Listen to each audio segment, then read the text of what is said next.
guys! Kamusta po kayo? So, ito na naman po tayo no, with another set of shipment. So, isi-ship natin to actually from Luzon and Mindanao lang. Wala tayong order na Visayas. I just want to share a little something about the knives. Okay? So, yung mga knife natin na tawag ito, yung mga latest build natin. Actually, kanina lang natin natapos ito. Medyo matagal konti kasi wala naman tayong manpower. Ako lang syempre mag-isa yung gumagawa nito eh. So, 5 sila. So, ina-alternate lang natin yung paggawa. Kaya medyo mahina yung progress ng knife natin. Hindi naman mahina.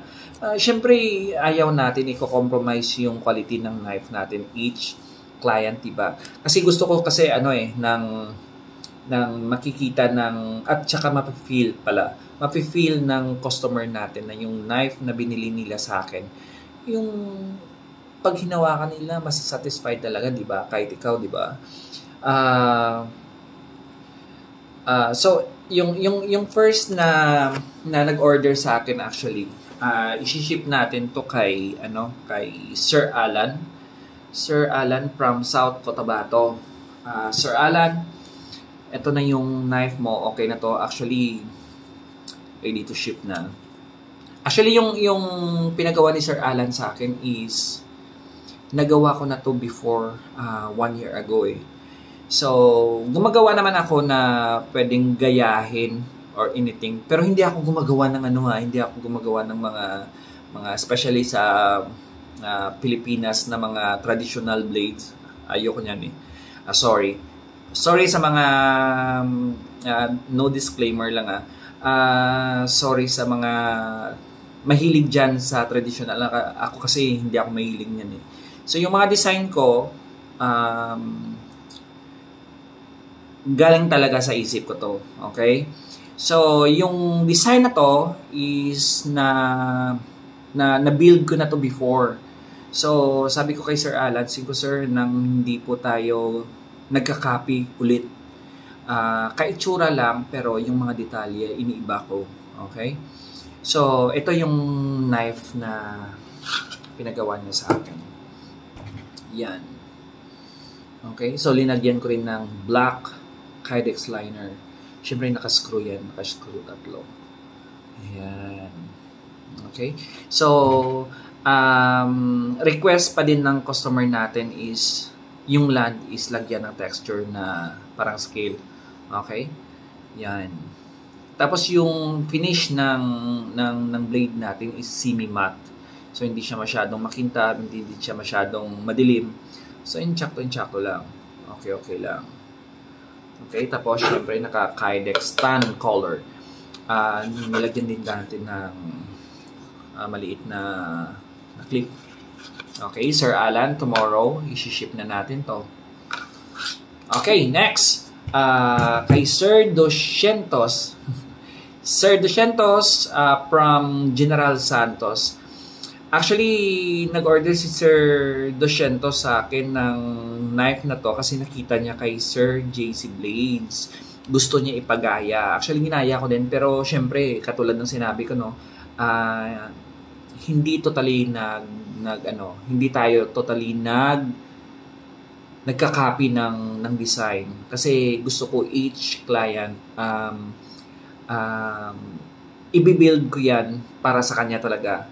Walang kapareha, walang kapareha ng nagawa ko before or sa ibang knives na nandyan. Okay, so yung kay Sir Claymore kasi nang medyo makapal eh. So kay Sir Doscientos, tama-tama lang, hindi naman manipis, hindi naman makapal, like mga 0.5 centimeter siguro. Okay, ito siya.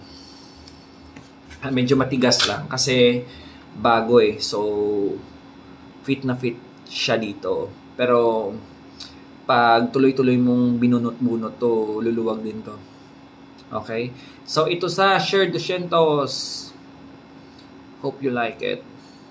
Okay? So, katulad nito, linagyan ko siya ng 3 butas. Yan. Tapos yung red liner is hindi akma. So, katulad sa kay Sir JC. Okay? Sir, yung wood na ginamit natin is yung pure black hamagong. So, na-notice mo dito merong parang butas. Actually, ito yung kasi bushcraft knife to. So, pang bukid. So, nilagyan ko dito, kabilaan yan. Yung purpose nito is fire starter. Yung pag may, nakalimutan ko talaga yung exact words eh. Pag may stick ka na ilagay mo dito at saka yung ganyan din mo para mag-friction yung wood to wood para mag-create ng fire. So, yun. Ito yung purpose niyan. Okay? This is drop point. Actually, gusto kong pangalanan to eh. Pangalanan ko to Bushcraft Claymore. Kasi si Sir Claymore yung una nagpagawa sa akin ito. So, design namin to. Okay? Sir Claymore. Yan. Kay Sir Doscientos ko ipadala bukas. Alright, sir? Siyempre, naka-red kydex din at saka may maliit na clip. Okay, sir?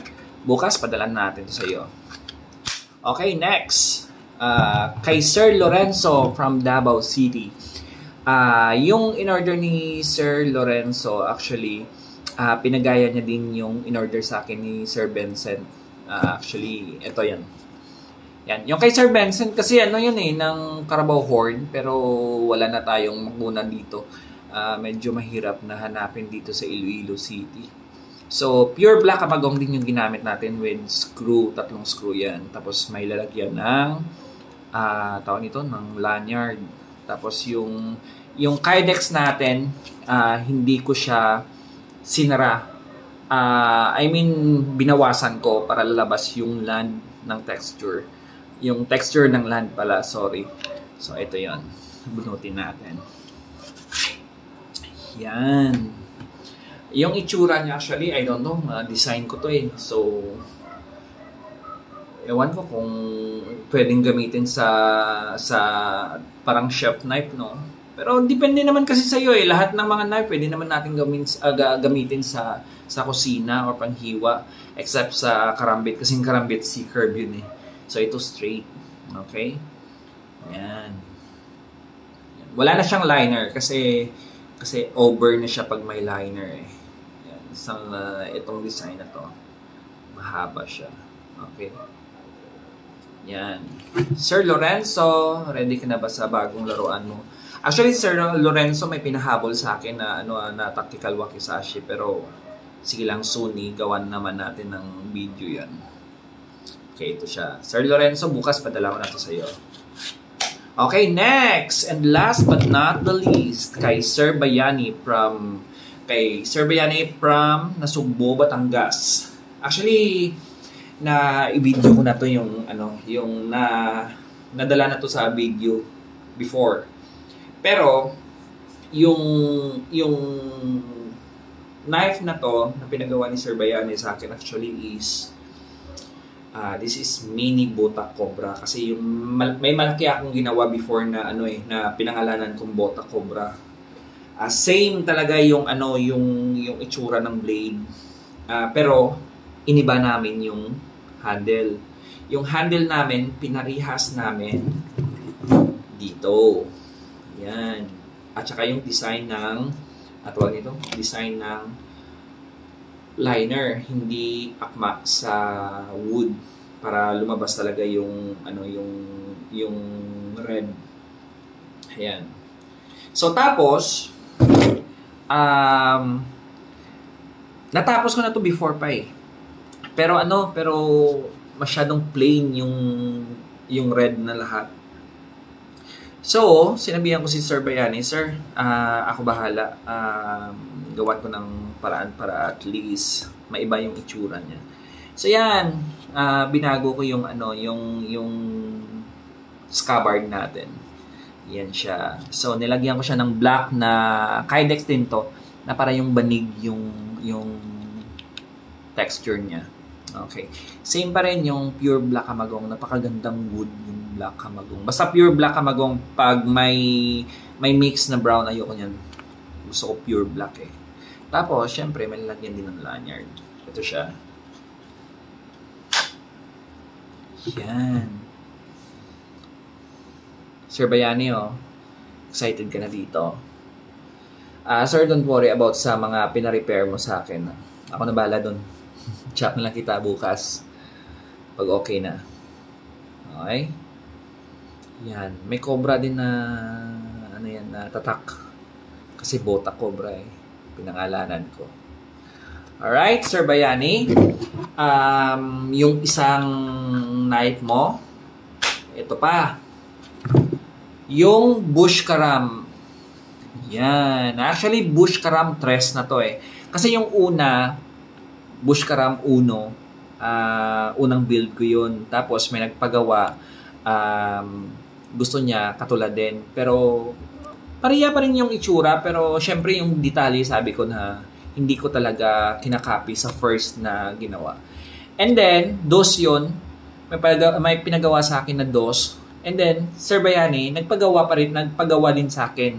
So, ginawa ko rin ng bush karam 3. Okay, ito yung 3 niya. Oh, medyo matigas. Medyo virgin. Sorry. Yan. Sir, ito yung bush karam mo.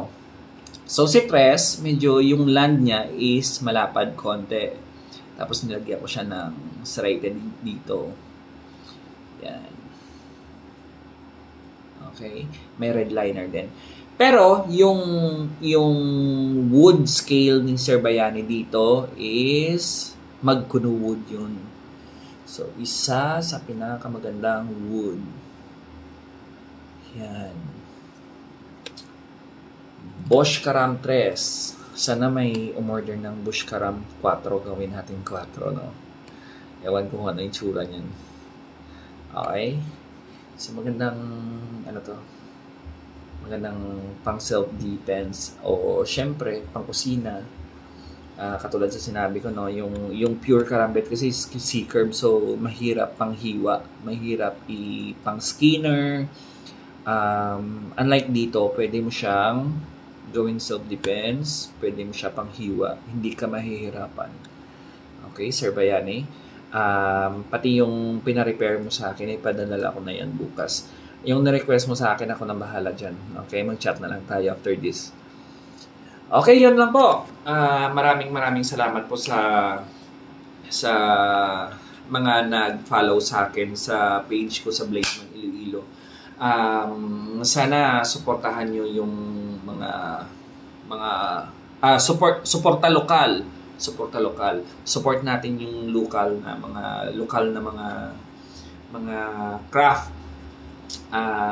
Actually madami din diyan na magagandang gumawa ng mga knife kasi each crafter depende yan sa taste nila, magaganda din yung mga gawa nila. Anyway, maraming salamat sa pag-follow sa akin. Tapos, kung may mga gusto kayong ipagawa, syempre, PM nyo na lang ako direct. And then, kung may gusto kayong design or may design kayo na sarili, o pag-usapan natin yan, okay yan, mas okay tayo dyan. Kung wala naman, hanap ka na lang sa page ko ng mga gusto mong ipagawa ulit, gawin namin natin. Okay? Yun lang po. Maraming salamat.